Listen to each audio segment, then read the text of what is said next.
أعوذ بالله من الشيطان الرجيم فلما استيئسوا منه خلصوا نجيا قال كبيرهم ألم تعلموا أن أباكم قد أخذ عليكم موثقا من الله ومن قبل ما فرطتم في يوسف فلن أبرح الأرض حتى يأذن لي أبي أو يحكم الله لي وهو خير الحاكمين ارجعوا إلى أبيكم فقولوا يا أبانا إن ابنك سرق وما شهدنا إلا بما علمنا وما كنا للغيب حافظين واسأل القرية التي كنا فيها والعير التي أقبلنا فيها وإنا لصادقون رب اشرح لي صدري ويسر لي أمري واحلل عقدة من لساني يفقه قولي فالحمد لله والصلاة والسلام على رسول الله وعلى آله وصحبه أجمعين أما بعد. Once again everyone, Assalamu alaikum wa rahmatullahi ta'ala wa barakatuh. It's a bit of a tall order today, but again, I'm not going to put too much pressure on myself and be in a rush to finish. We'll do what we can. But the ambitious goal today is to try to cover lessons from ayahs number 80, 81, and 82. Now the conversation with Yusuf alayhi salam is done. He's insisting that he's going to keep Binyamin with him. And this ayah that we're about to get into has lots of components. It's a long ayah. If you're looking at the text in front of you, then you can see that. So what I'm going to do is kind of translate it piece by piece and move the story along instead of giving you the overall translation first. So let's get started. فَلَمَّا اسْتَيْأَسُوا مِنْهُ when eventually they lost all hope from him. So lamma in Arabic, which is what I'm translating here, is when. I shifted the translation to eventually when, because lamma actually suggests tarahi. And the fa adds even more to that, meaning they tried convincing Yusuf alayhi salam one way or the other. Please, we beg you, sir, anything, any way you can get us to let Binyamin go. And he just wouldn't budge. And eventually they gave up all hope eventually. Now, ya'isu means they gave up hope. Istay'asu, the form that's used is the istif'al pattern. And istif'al, one of its benefits is mubalagha, which means they absolutely, utterly lost hope. It was 100%. It's like, he said no, but maybe he'll change his mind in an hour or two. Or maybe if we come back tomorrow, we beg him again. It looked like he wasn't totally saying no. There's sometimes you kind of like, somebody's saying no, but it's not an emphatic, absolutely not at all. But istay'asu means they had absolutely no hope left that Yusuf is going to budge from his position, alayhi salam. Incidentally, that reminds me of the previous ayah in number 79. There were three observations about the same phrase, the beginning phrase that I didn't make, and I'd like to share those with you real quick. When Yusuf alayhi salam said ma'adh Allah, that he clings to Allah. The first important thing to note is he is the highest government official in a non-Muslim society. So he's in this presidential or prime minister type position, sitting in that chair. Everybody around him pretty much is non-Muslim. And here he is invoking Allah's name in public office, in a place, in an environment where nobody believes in his religion. In fact, his previous declaration from prison was, I have left the religion of a people that don't believe in Allah and they are in denial about the afterlife. So that's the fact of the Egyptian society at the time, right? And yet he is calling on Allah, and it's as if he is introducing people around him to Allah without directly giving them da'wah, but the way in which he carries himself. That's the first observation, that he had no hesitation invoking Allah's name. This is important because, when people, lots of you listen to me from different parts of the world. And some parts of the world, you're in a Muslim society. So saying things like, Assalamu alaikum, alhamdulillah, mashallah, I'm grateful to Allah, it's a blessing from Allah. Saying things like that is completely normal. It's part of the culture, right? But then you are in an environment, maybe you're in an office, or you're in a university setting, or you're in a corporate setting in a non-Muslim country. And actually, it's even the case. It was surprising to me. I went to certain Muslim countries where they said acting Muslim now in certain offices is weird. So Muslim countries will have Christian, like Christmas holidays. In a majority, 80% Muslim country, will have Christmas holidays, Christmas tree, the whole works. And if you don't go to the party, you feel weird. And saying Assalamu alaikum feels awkward, and saying hello, good morning is more normal. Like that's what's being done to Muslim society. So Islam is almost becoming alien, even in the Muslim world in some cases, right? But here you have a man who's holding on to his Islam alone, and he doesn't feel awkward invoking Allah's name. And even if people around him, you can imagine many people don't know who this Allah is. They don't know. They have other visions of gods and deities. Maybe they haven't heard this name before. But the only time they hear this mention of this higher, unique one God that cannot be paralleled with anyone is on the tongue of Yusuf alayhi salam, which will make them inquisitive, isn't it? So he's actually using that platform, to not necessarily to preach to them, but to let them know where he stands. And also it inspires curiosity in the people that work under him. They already look up to him for his moral principles, right? For his character, from prison and onwards. The king is impressed. The prisoners are impressed. Society is impressed. And he's even saying, don't you see I always, fulfill the load? Don't you see that I'm always fair? Everybody's convinced of his fairness, right? And now he takes the opportunity to say, where does my fairness come from? Where does my sense of justice and my sense of doing the right thing every time, what's the source of it? What's the fuel behind it? And in the phrase ma'adallah, he invokes on Allah. So that's one important observation. Another important observation here is by saying ma'adallah, he's saying, I wouldn't do something wrong. Like remember he said, if we did that, we would be wrongdoers, right? What that tells us is he's actually, and Yusuf alayhi salam wouldn't just say that to win an argument. When he speaks genuinely. He is a siddiq. He is absolutely truthful, which means even though he's tricking them, this is entirely endorsed by Allah, and he has no questions in his conscience about, here I am tricking these guys, and yet I'm invoking Allah's name. There's a contradiction. In his mind and his heart, there's no contradiction. He can invoke on Allah's name. He can call on Allah's name and say that without giving it a second thought, because he understands that there is no contradiction. He is doing the right thing in this case. He's not doing absolutely anything wrong. So that's another important observation about ma'adallah. But the third, I think, is the most important observation. The law is that we are going to punish no one except the one who stole. That's the law of the land, right? But he doesn't invoke the law of the land and say, I will never, how dare I defy the king? How dare I defy the law of the land? He didn't invoke the law of the land and say, I will not be breaking the country's laws. He said, I will not be violating Allah. I will cling on to Allah. In other words, breaking the principles of justice is actually a violation against who? It's a violation against Allah. And my morality doesn't come from the fact that the laws are written here. The laws could be anything. The laws can be fair, that's fine. But the reason I abide by those laws is actually because of Allah. Not because of the laws, but because of Allah. That's actually who I fear. I don't fear breaking the laws. I fear not having the protection of Allah. This is a really different mindset, isn't it? Like in modern secular governments or pretend secular governments, there's this assumption that you have to abide by the law and religion is a separate entity. But even in the founding documents of a nation like the United States, in God we trust, and there's a constant invocation of God because they understood something.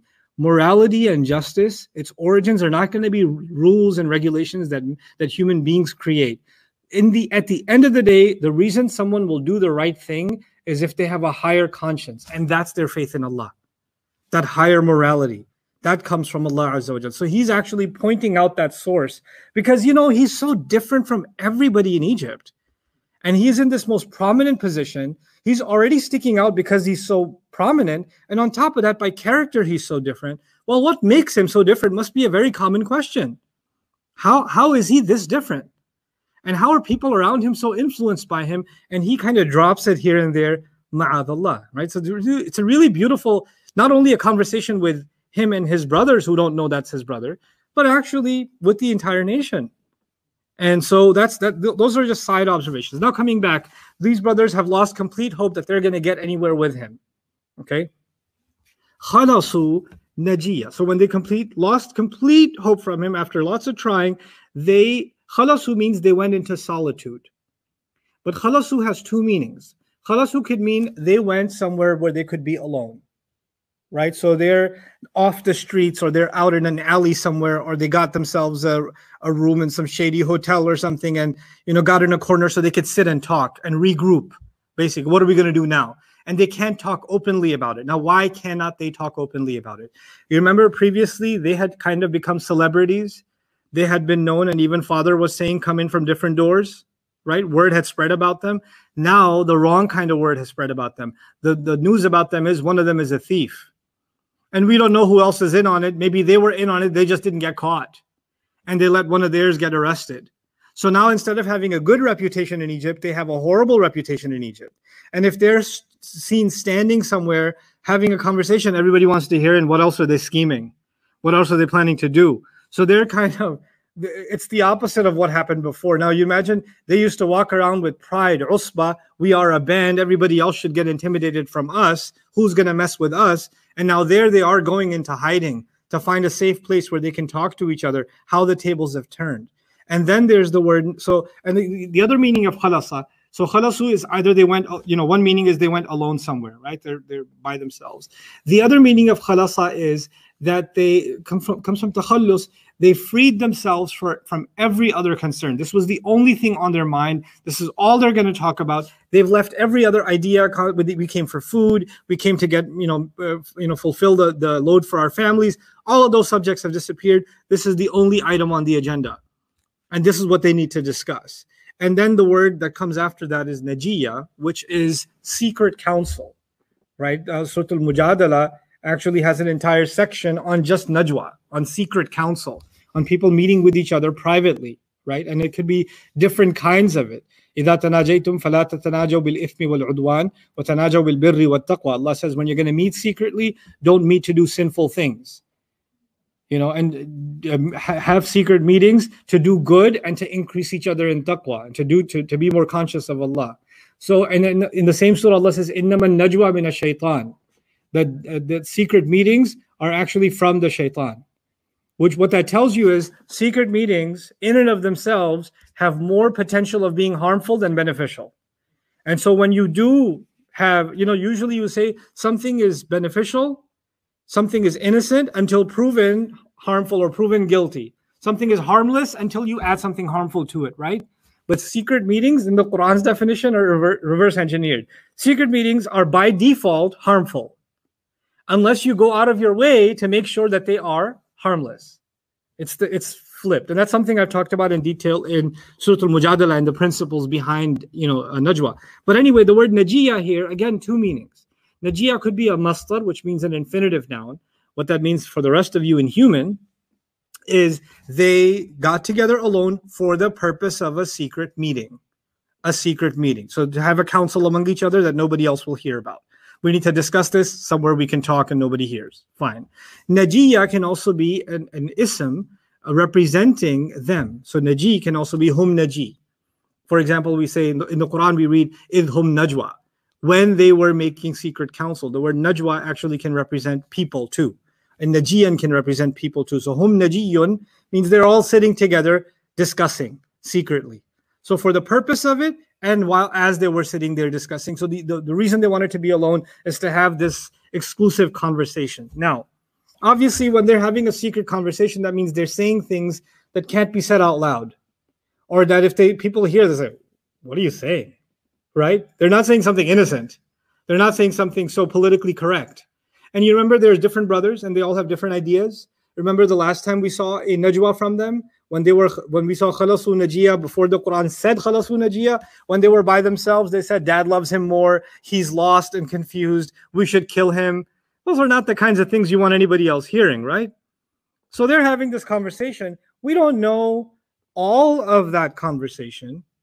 But what Allah does is He tells us the last part of this conversation. He says, "Qala kabiruhum." Their big one said. The big one among them said. Now, what does that mean? The big one among them. One way of thinking about the big one among them is the eldest brother said, right? But the word kabir in the Quran, like in Surah Al-Ahzab, قالوا ربنا إنا أطعنا سادتنا وكبراءنا فأضلونا السبيل. On Judgment Day, people are going to come to Allah and say, "Oh Allah, we followed our leaders and our big ones, We followed our leaders and our what? Big ones. So they made us lose the path.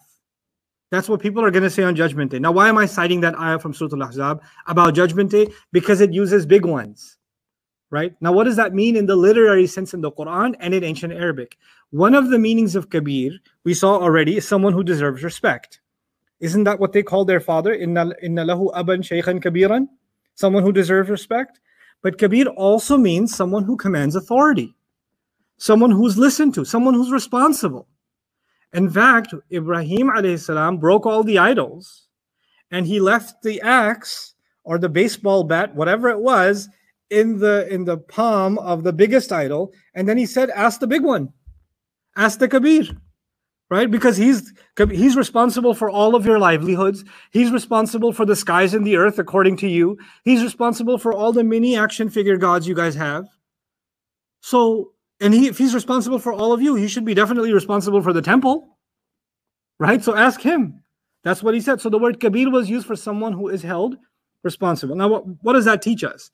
Well, the one who is in the end the eldest, or maybe it's the same person. Not only is he the oldest, he's the one at the end responsible. He's the one who convinced dad to let Binyamin go. And when they go back, dad's not going to ask everybody. He's going to ask the one responsible.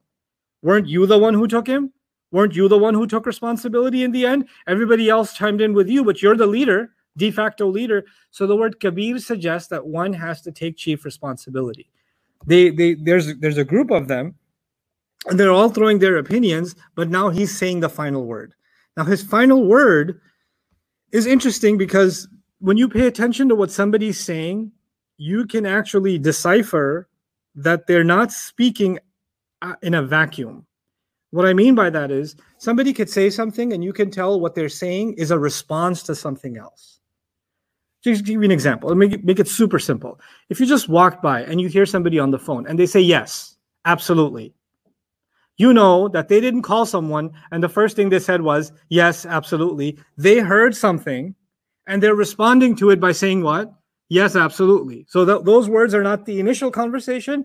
They are a response to something that already happened, right? And that's a very basic example. But here, from the way that the language is carried or captured of his speech, you can tell other conversation has happened. And he's responding to other things that are being thrown around. So let's first hear what he says and then decipher what could be thrown around before it, okay? So he says, قَالَ كَبِيرُهُمْ, the big one among them said, أَلَمْ تَعْلَمُوا أَنَّ أَبَاكُمْ قَدْ أَخَذَ عَلَيْكُمْ مَوْثِقًا مِّنَ اللَّهِ. Don't you already know, haven't you already known that your father has already taken a covenant, a sacred promise from Allah, meaning invoking Allah. وَمِن قَبْلُ مَا فَرَّطْتُمْ فِي يُوسُفَ. Actually, I'll do that part later. Don't you already know that your father has taken a promise invoking Allah from you? You don't know that? Why would he talk like that? You don't know that you took a promise with Allah? Don't you already know that? What did it not happen? Did you forget? When somebody says, don't you know? Don't you know? This is different from don't you remember. Don't you remember is said when someone forgets something. Don't you know is said when someone pretends they don't know it at all. Like they don't know it exists. Do you not know this is our address? Do you not know this is here? This is a much more critical way of saying, don't you remember? Did you forget? Did you forget assumes innocence. But if you said, seriously, you don't know? You don't, and that's actually, you're incriminating somebody.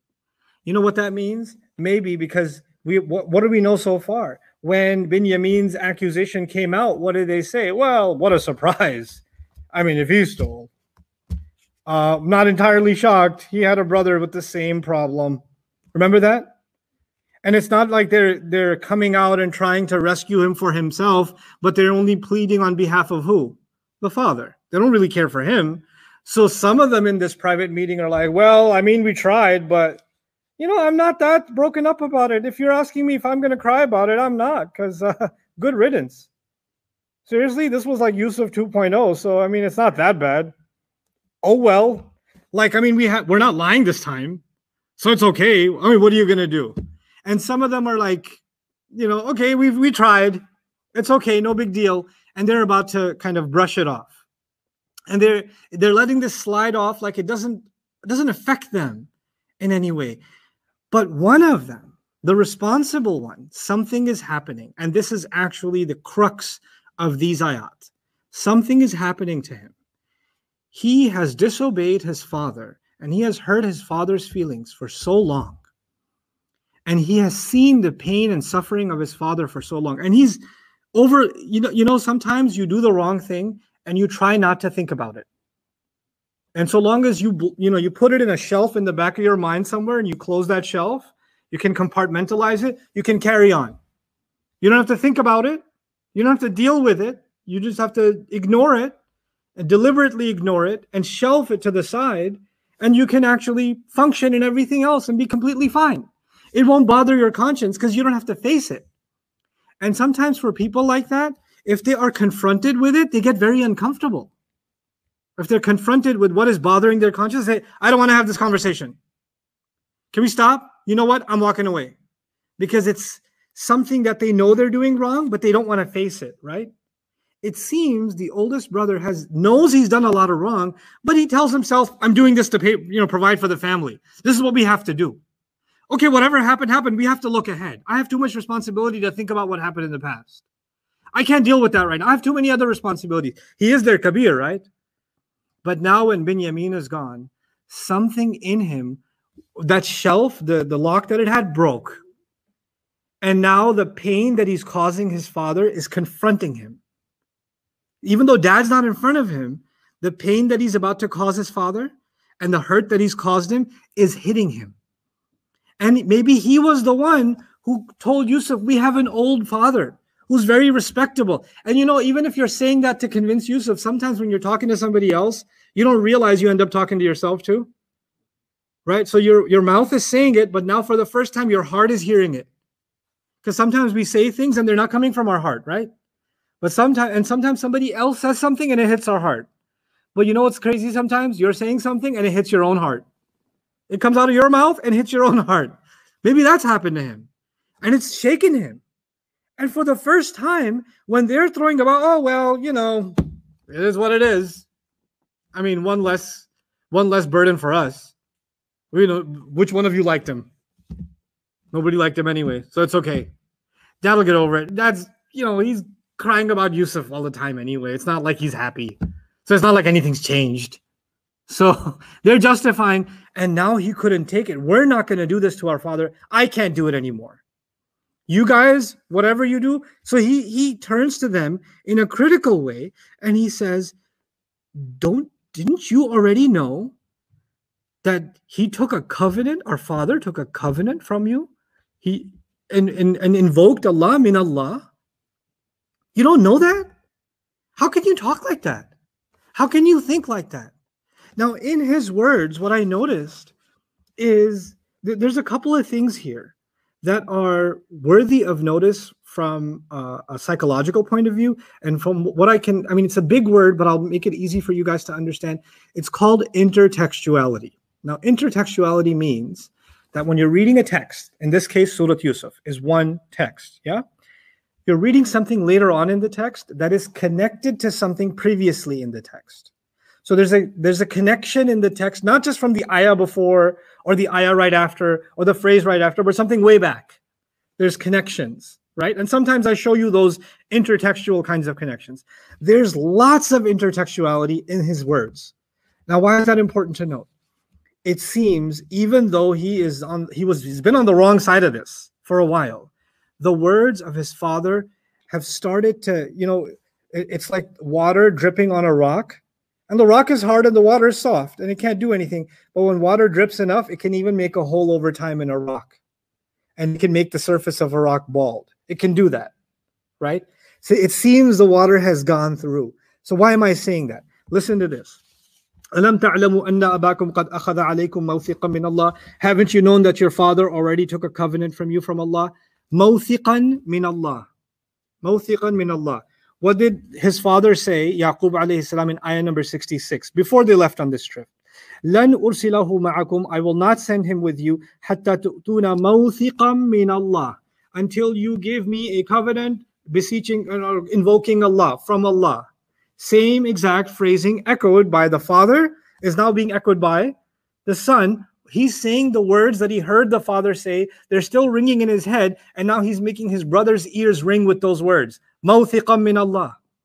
He's repeating those words. And then he says, فَلَمَّا أَعْطَاهُ مَوْثِقٌ قَالَ اللَّهُ عَلَى مَا نَقُولُ وَكِيلٌ. When they gave him when they all gave him their word, their covenant, what did Yaqub alayhi salam say? Allah is watching over, Allah is the disposer over what we have said. Allah will watch over what we said. Allah is the reliable party over what we said. Do you not realize you invoked Allah and you made this promise with your father? Have you just forgotten? And by the way, there's two things that have happened here.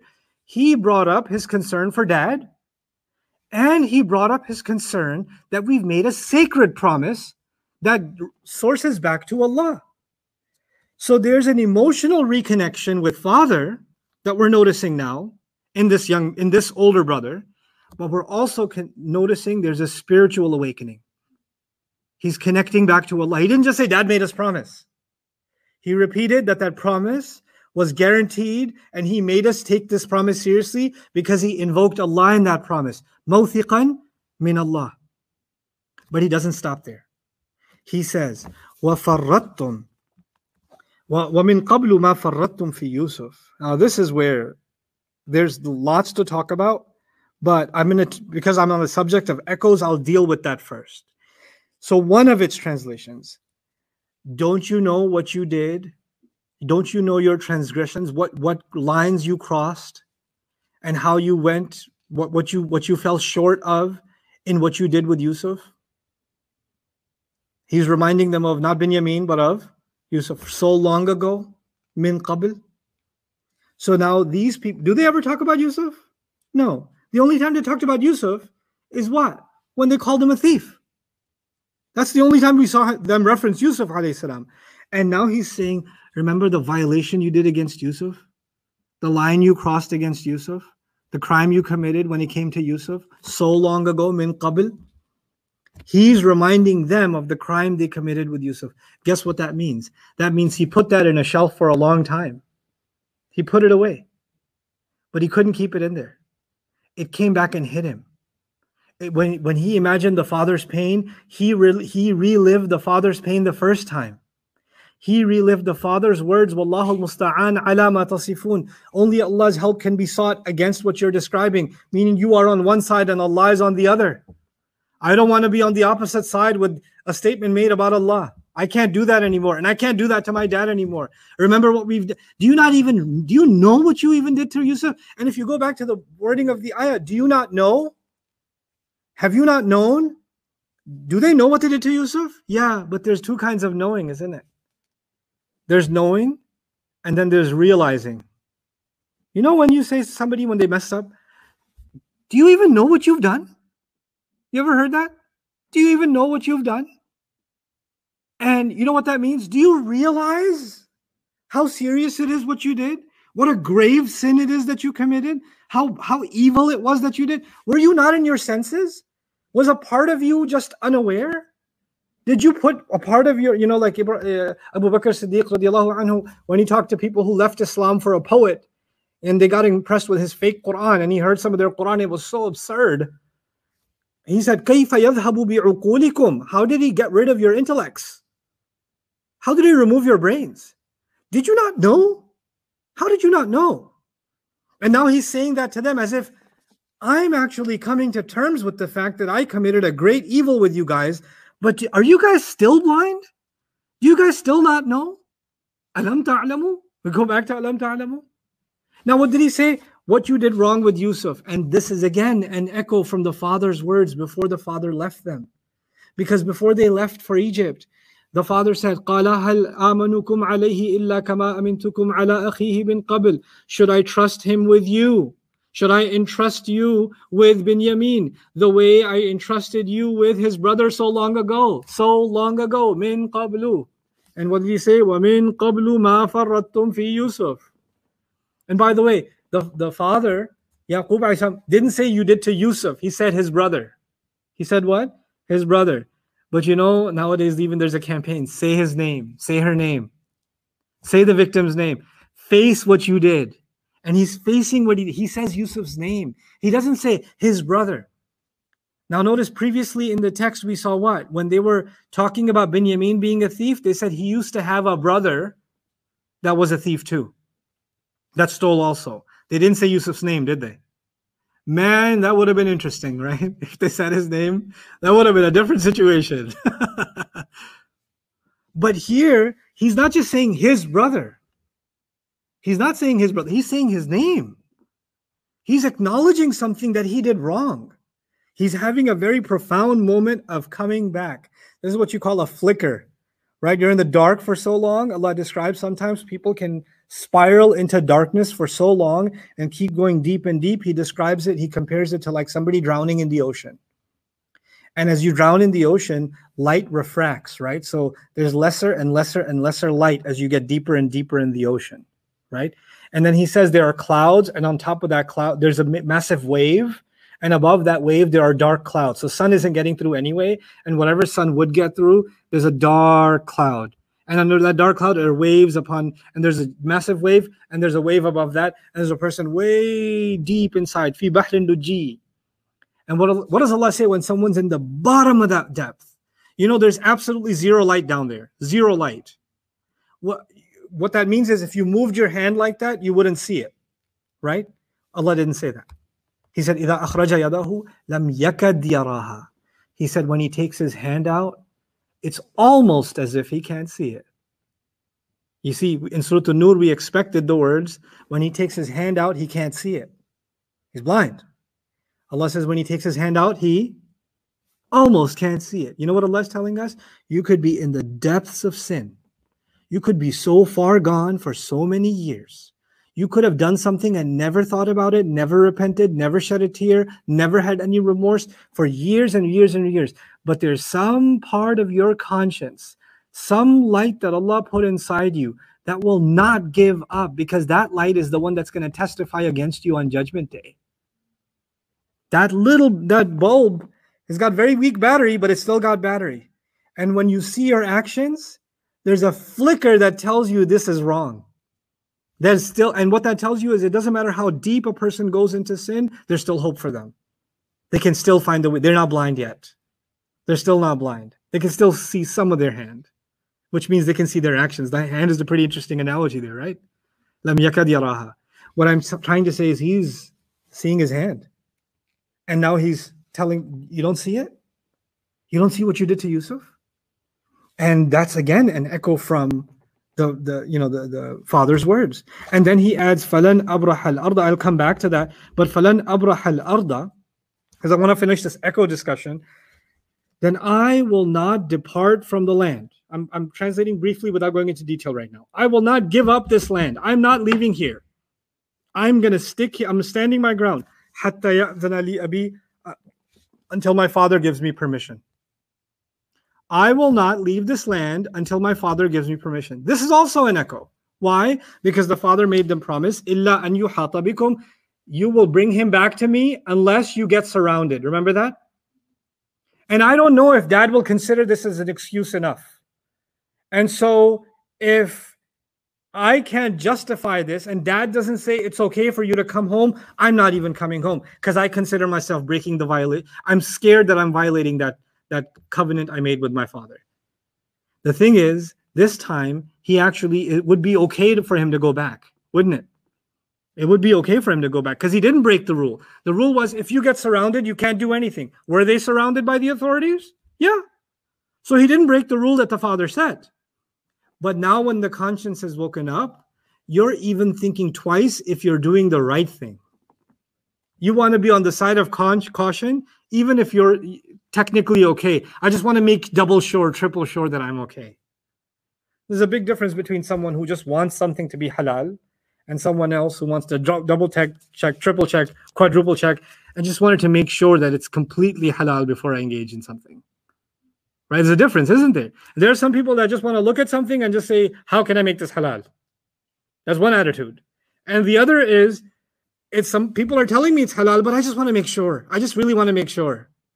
I want to make sure I'm not on the wrong side of Allah's pleasure. So I'm not going to step into that. I'm not going to console myself and say, oh, it's okay, Allah understands. Oh, he understands. Yeah, that's why he told us what to do and what not to do. So you don't use Allah understands to justify that you don't want to understand. Right? That's what people do sometimes. So may Allah not make us from those kinds of people. So now he is siding with caution. What does that tell you? He has yet another step towards his awakening. He's becoming more conscious about what is right and what is wrong. And I want to make sure I do right by dad this time. So until dad says I can come back, I'm not leaving Egypt. You guys go ahead. And he's the one in charge. We already read that he's the one in charge. So he's making this statement. And then again, this is an echo of the father's condition. And now look at what he says at the end. أَوْ يَحْكُمَ اللَّهُ لِي, or unless, the only way I'll come back is if dad allows me to and says it's okay for me to come back, or Allah makes a decision for me and he is the best of all who can make decisions. Or Allah decides something for me, Allah opens a verdict for me, meaning Allah decrees something, like for example, maybe miraculously Binyamin is released, right? That would be Allah's decision. Or Allah's decision, there's a dark side to it too. Maybe Allah decides that I'll die here. Because the qadr of Allah can also be what? Death. So either Allah will make this easy for me and he will open the doors for Binyamin to get out and I can come back with him. That would be Allah's decree. Or I will die here if I don't get dad's permission. That would be Allah's decree. But Allah is the best of all who makes decisions. Notice how he's leaving the matter in Allah's hands. This is unique, isn't it? We haven't heard the brothers talk like this, anybody. And now he's invoking Allah in this way. And this statement alone, أَوْ يَحْكُمَ اللَّهُ لِي وَهُوَ خَيْرُ الْحَاكِمِينَ, that or Allah will make a verdict for me and he's the best of all that makes verdicts. That statement itself is actually an echo for what the father said. When the father told him, alayhi salam, to go into Egypt from different doors, remember? The end of that statement was, إِنِ الْحُكْمُ إِلَّا لِلَّهِ, the verdict belongs to nobody except Allah. عَلَيْهِ تَوَكَّلْتُ, on him alone I rely. وَعَلَيْهِ فَلْيَتَوَكَّلِ الْمُتَوَكِّلُونَ, and for those people that are going to put their trust, they should absolutely put their trust in Allah. And look at this older son, now he's putting his trust in Allah. Isn't that remarkable? Like every statement is now in some way or the other going back to the father. Going back to the father and going back to Allah. Two entities. He's making right. So what does it mean when someone finds their way back to Allah? It means they do right by the people that they hurt and they do right by Allah. Because you violated two. You didn't violate one. You didn't commit a crime against one, you committed a crime against two. And there's never just one. It's, you know, if you hurt someone, you hurt Allah's creation. So you committed a crime against Allah too. Right? So he has to go back to Allah and to his father. He has to make it right. He has to do right by Allah, do right by his father, right? And that's the way back for someone who's drowned. And it's a remarkable ayah. If you study or if you've been listening and getting some good sleep from the beginning of this series, you've heard me talk about the brothers in not the most glaring terms. And I've tried to paint a picture as the Quran paints it, and the Quran is not very kind in depicting their wrongdoings. It depicts them, very blatantly, and I've tried to describe that to you very blatantly. But yet when one of them is having a moment of redemption and there's a flicker of light and he can see his hand, the Quran gives credit where it's due. You know what that means? Allah does not consider people black and white, good and evil. Allah considers people can have evil episodes. Maybe those episodes can last years, but until you're drawing breath, a judgment has not been passed on you. There's still room for you to come back. And that's on you. That's entirely on you. It also means that the father who was a prophet, who's giving them sermon and trying to give them advice and giving them wisdom, and it falls on deaf ears. Maybe you think it fell on deaf ears, but eventually it trickled in, didn't it? And it just had to come out at the right moment. And it's pretty crazy that it came out at a moment where he's farthest away from his father. He's not even in front of his father right now, and his conscience has awoken up. He's just become a different person. He's a completely different character from the brothers that what we've been used to seeing. He's even scolding them, as we saw. So now what I want to do is go back a little bit in this ayah and just some things. I'll try to go through this rather quickly, but I want you guys to appreciate some things about the language of this ayah. First thing in the language of this ayah that's very unique, this only happens twice in the Quran, is when he says, أن أباكم قد أخذ عليكم موثقا. عليكم موثقا. أخذ موثقا or أخذ ميثاقا in Arabic, to take a covenant, comes with the preposition min. So أخذنا من بني إسرائيل ميثاقهم. Okay. وأخذنا منكم ميثاقا غليظا. The preposition used is min, which means from, which means take a promise from someone. The word is from, min. But here we don't find min, we find ala. And ala is used here, and it's used only once in Surah Al-A'raf. Every other instance of akhad al-mithaq, or ahad or anything like that, uses the preposition min. So it's a different preposition. So Sohaib and I, today, I brought this question up to him. Hey, it's ala here. Isn't it min all the time in the Quran? Well, what happened? Did anybody talk about this? So we looked at Imam Fakhruddin al-Razi, and we didn't find anything. Then we looked at At-Tahrir wa Tanweer, and we didn't find anything. Then we looked at Al-Shinqiti, and we didn't find anything. And then we looked at Alusi, and we didn't find anything. And then we looked at then I looked at Al-Qasimi, Al-Shawkani, Ibn Kathir, Al-Tabari, Al-Qurtubi. I just went on a tear today in my library. Just, hey, you look at this one, I'll look at this one. Did he say something? Did he say something? Did he say something? And eventually, when we exhausted tafasir, I'm like, let me look at the Urdu sources, see if they said anything. So I looked at Madhari, Ma'arif al-Quran, Hasan al-Slice, Tadabbur al-Quran, didn't find anything. Then I'm like, okay, maybe I'rab books have, because I'rab books are just breaking down the grammar, right? So I have I'rab al-Mufassal li Kitabillah al-Murattal. I open up the grammatical analysis, open it up. No, it just says Jar Majrur Muta'alliqun bil Fi'l. It doesn't tell us why. It just says and they just move on from this part. And so we're both scratching our heads like, what happened here? Like, ain't nobody talk about this? But why is it bugging us? Because everywhere else in Quran, it's min. And I didn't know for sure if it's everywhere in min. So we went to this website. Inshallah, eventually when many of you become Quran students and Arabic students of mine, then I'll introduce you to some of these sources and how to use them. So I had him go to readverse.com with me, and we looked up all the ayat that have akhada in them, and scanned through all 51 instances and found only 2 ayat, this one and an ayah in Surah Al-A'raf. And so here are some of our conclusions based on the word ala, not based on what we read in tafsir. Okay, so this is a disclaimer.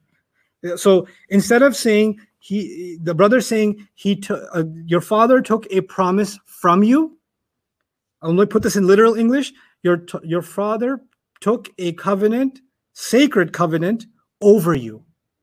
Instead of from you, what did he say? Over you. You know what that means? Listen, it's hanging over your heads. This is something binding. You didn't just make a promise to him and it disappeared. It's like a cloud over you. It's going to follow you everywhere you go. It's an obligation you have. You can't escape it. It's on top of you. It's right there. Don't pretend that you're free. You know, it's a very powerful use of that preposition. It's an unusual usage of that preposition, and Allah calling special attention to his awakening, and how when someone wakes up, they realize that they didn't just make a promise to Allah, or Allah just didn't take a promise from them, but Allah took a promise that hangs over them. They just didn't look up. They didn't realize that it was there. That they're still responsible. You can act like you're not responsible, but you still are. You need to wake up. So that's inside the word ala. The other remarkable thing is long discussions about وَمِن قَبْلُ مَا فَرَّطْتُمْ فِي يُوسُف. Now I'm going to make you feel only a little bit bad, and I'll translate easily, but I will make you feel a little bit bad at least about not starting your Arabic studies yet. You don't have to be an expert, but you got to start. There's no excuse for not starting. وَمِن قَبْلُ مَا فَرَّطْتُمْ فِي يُوسُف. The Mufassirun have 3 grammatical explanations. What is it doing here? One explanation is the ma is zaida. This is Alusi's inclination. That ma is zaida. And others before him have also said that. What that means in translation is that the ma wouldn't be translated. Okay? So, and the way we would translate that is, didn't you know that your father has taken a promise from you, sacred from Allah, that hangs over you? Not to mention, you had done so much wrong to Yusuf so long ago. Not to mention, so long ago you did so much wrong to Yusuf. It's ma'tuf like that. And I didn't say the word what. I didn't say, not to mention what you did to Yusuf. I didn't say that. So the word what is omitted because it's zaida. Now the grammar students would say, if ma is zaida, what is it doing there? Because there's nothing zaid in the Quran. The thing is, this is why you have to get out of kindergarten in Arabic grammar and go to elementary school in Arabic grammar. The ma that is zaida in nahu does not mean it is zaida in balagha. So it's just something is what's called superfluous, meaning the sentence would work without it. Then why is it there? It's like extra? Well, I thought nothing in the Quran is extra. Listen, student, the ma here means mubalagha. And the way you would translate that is the farrattum would have an exclamation mark. What violations you did? Not to mention the violations you did when it came to Yusuf so long ago? Is it because it's been so long you forgot? So there's a yelling going on if you consider ma zaida. And that also gives you the intensity with which this brother is speaking and how his awakening is like a pretty serious awakening. The second interpretation of ma is that this is a maf'ul bihi, and there's two ways to look at it. It's a maf'ul bihi ma masdariya and maf'ul bihi ma mawsula. One day all of this will make sense to you and you'll love it. But right now you just need to feel bad a little bit. But I'll get to the easy translations in a sec. Then there would be maf'ul bihi of alam ta'lamu. If it's masdariya, it would be alam ta'lamu tafritakum bi Yusufa min qabl, or fi Yusufa min qabl, meaning don't you know A and don't you know B? What's don't you know A? Don't you know your father made a promise that hangs over you? That's A. And don't you know what you did with Yusuf so long ago? In the matter of what wrong you committed, how you fell short when it came to Yusuf, how you shortchanged him, that would be B. So there's don't you know has two objects. Don't you know A and don't you know B? That would be a maf'ul bihi.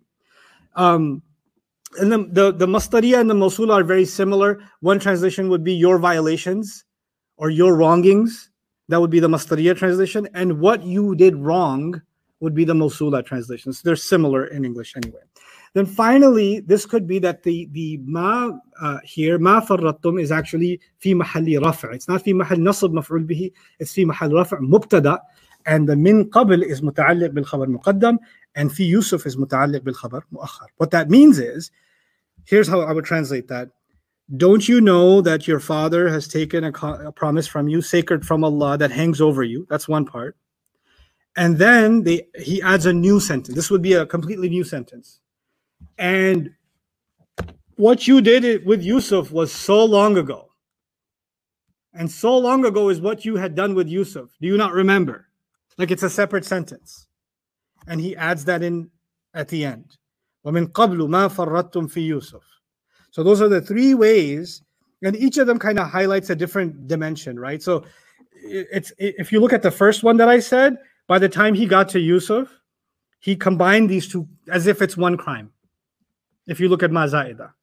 If you look at maf'ul bihi, he's actually saying, you had done this and you had done this before. So he's not combining them, but he's saying you're committing a crime, and you know what? Long time ago, you forgot that you've done this already. Maybe I need to remind you. And in the third case, he's just reminding him of this crime. And by the way, so long ago, what did you do with Yusuf? So he's adding that in as an added slap at the end. And that would be the third. So there is a relationship between grammar and meaning. Every time you have a particular kind of grammatical interpretation, analysis, it leads to a different flavor in translation, which is why translating Quran is such a beautiful challenge. A translator has to pick one. Like Allah is saying many things in one, and you have to pick one, and you have to be honest about the fact that you had to let other things go. Because in English translation, you can't possibly capture everything. One of the projects Sheikh Sohaib and I have one day, our dream in the future, is to actually do a work on the al-wujuh wa nadha'ir fil Quran, meaning how an ayah can be translated in these several different ways. Grammatically possible, with an explanation, a source code behind each. If you'll consider this grammatical explanation, this would be the meaning. If you consider B, this would be the meaning. If you consider C, this would be the meaning. And knowing the kind of geek that he is, mashallah, he'd actually go back and say, well, this scholar agrees with this one more, this one with this one more, this one with this one more, and this one criticizes this one for ABC, and this one for DEF. And by that time, my brain melts and I just want to play Street Fighter or something to recover my humanity. But anyway, that's what I wanted to share with you about the ma farrattum fi Yusuf min qabl. Okay, or min qabl ma farrattum fi Yusuf. Now, falan abrah al-arda. A little bit about lan abrah al-arda. That I will not leave the land. He says, I will not leave the land. Bariha or barah in Arabic is used for the soil or sand that the winds blow far and wide. Something that moves far and wide is called barah. That's why even the sun changing its positions in ancient Arabic was also called barah, actually. From it, the verb there's a naqis or an incomplete verb and a complete verb, and it became لا أبرح, like in Surah Al-Kahf, لا أبرح حتى أبلغ مجمع البحرين أو أمضي حقبة. لا أبرح means I will not shift from my place. Remember the imageries of the sand shifting? I will be, it's like saying, I will not be like the sand that shifts or the sun that moves from its position. I will stand my ground. And they use this and then add a verb to it, right? I will stay. So here he says, لن أبرح الأرض فلن أبرح الأرض. I will not shift from this land. I am not budging 1 foot. I am staying put here. I'm not moving until Father gives me permission. Until my Father gives me permission. So that's actually interesting. By the way, it should be noted that يَأْذَنَ لِي أَبِي has 3 subtleties. When he says, my Father gives me permission. The first subtlety is li is muqaddam, meaning my Father specifically gives me permission. Not because his brothers could come and say, well, he said if you're surrounded, it's fine. So he has given you permission, bro. No, he needs to give explicit permission exclusively to me. It needs to be specific to me, not the general conversation we had before we left. So that's the li muqaddam. It was mentioned earlier. You wouldn't get that if you say ya'dhana abi li, but you will get that if you say ya'dhana li abi, which is what the Quran says. The other interesting thing is, remember when they were talking about the Father, they said he has a father. What's he calling him now? My Father. He's calling him my Father. And if you notice, right before that, he said, your father took a promise from you. He's your dad. You need to be loyal to your dad. Well, if you're not going to be loyal to your dad, I'm not moving until my dad gives me permission. If you don't want to act like he's your dad, I'm still going to respect him as if he's my dad. He didn't say our father, because clearly we don't see him the same.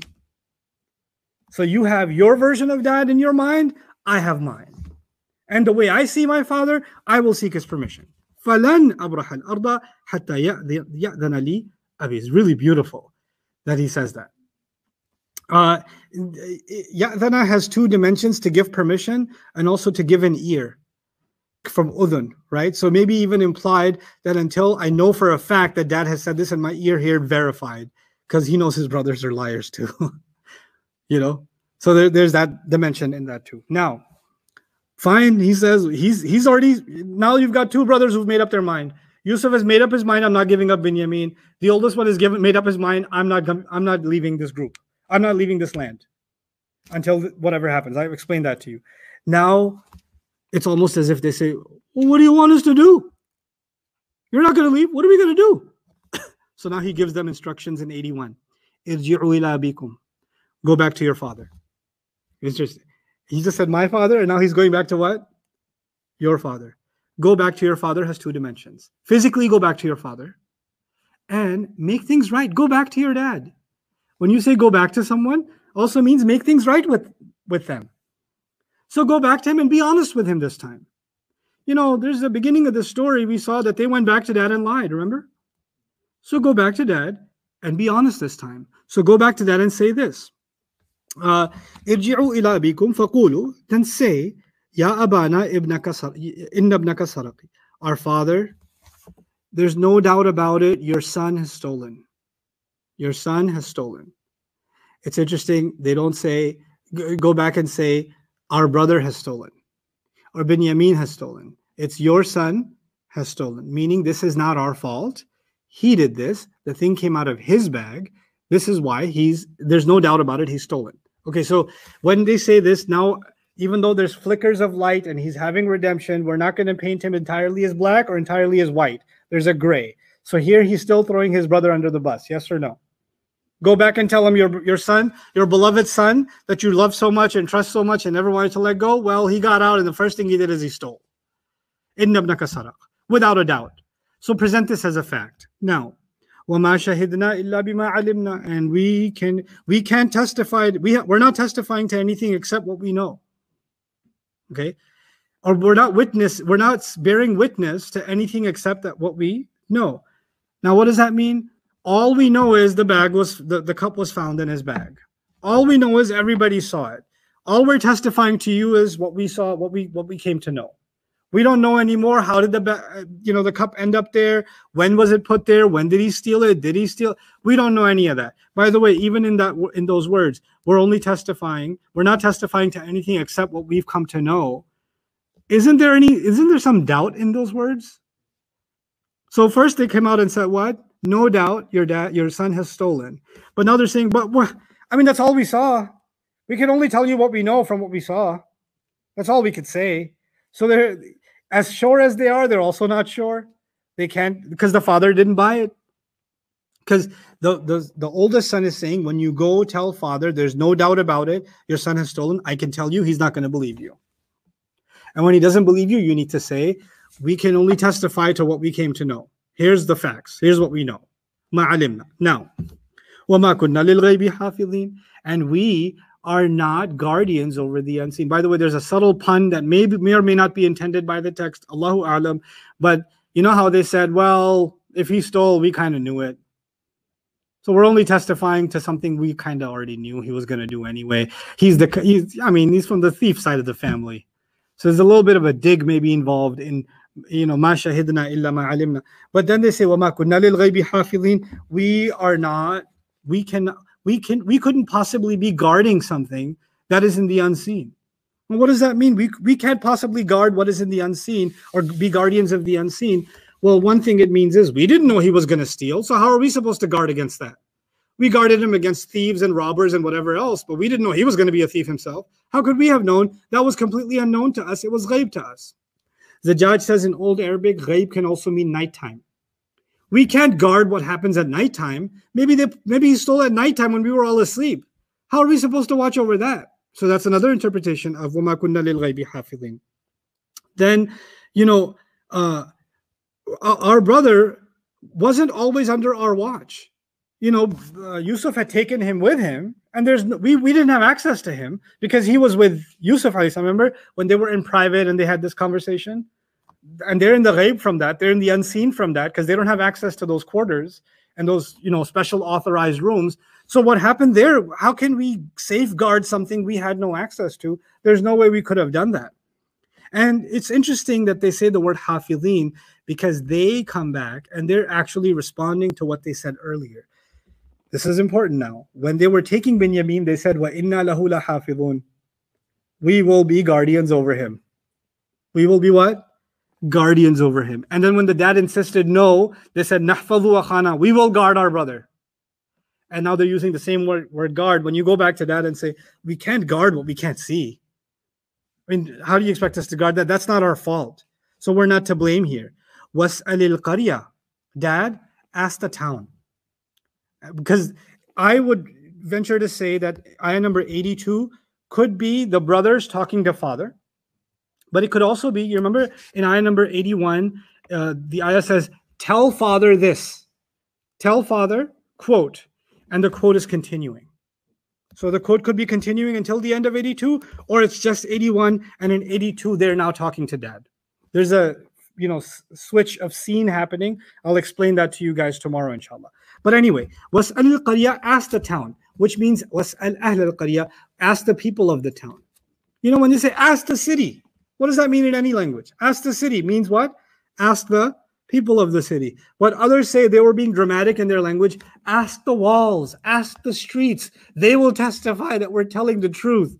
Ask the trees, And then what is the town? It's Egypt, according to most mufassirun. Ask all of Egypt. Ask the city in which we were.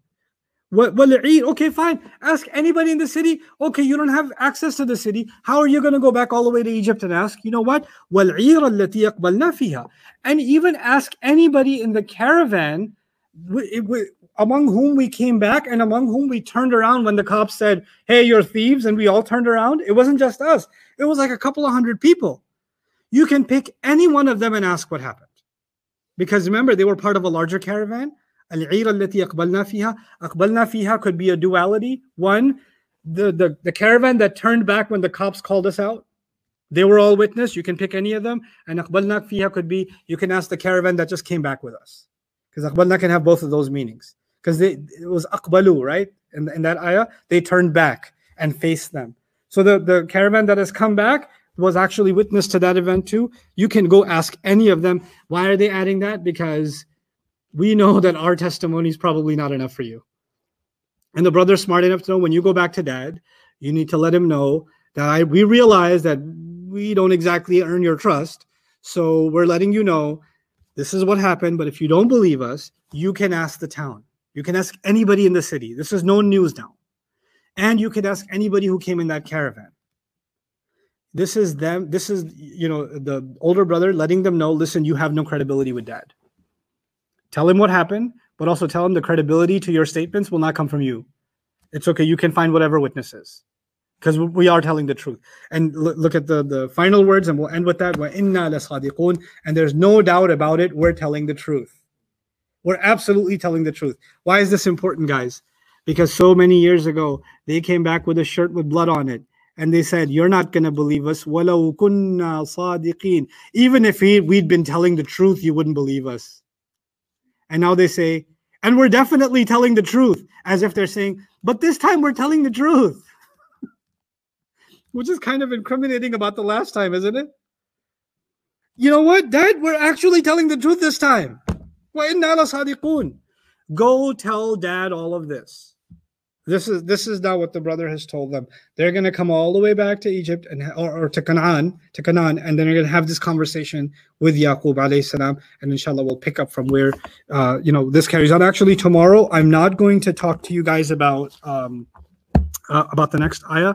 Tomorrow we'll have a session on this portion of the story as talked about in the Bible. So we'll finish that portion inshallah and then reconvene on Monday with tafsir of the rest of the ayat. Barakallahu li wa lakum fil Qur'an al-Hakim wa nafa'ani wa iyyakum bil ayati wa dhikr al-Hakim. And I know I promised you guys a session on the evil eye. It's coming, maybe Thursday, inshallah. Assalamu alaikum wa rahmatullah.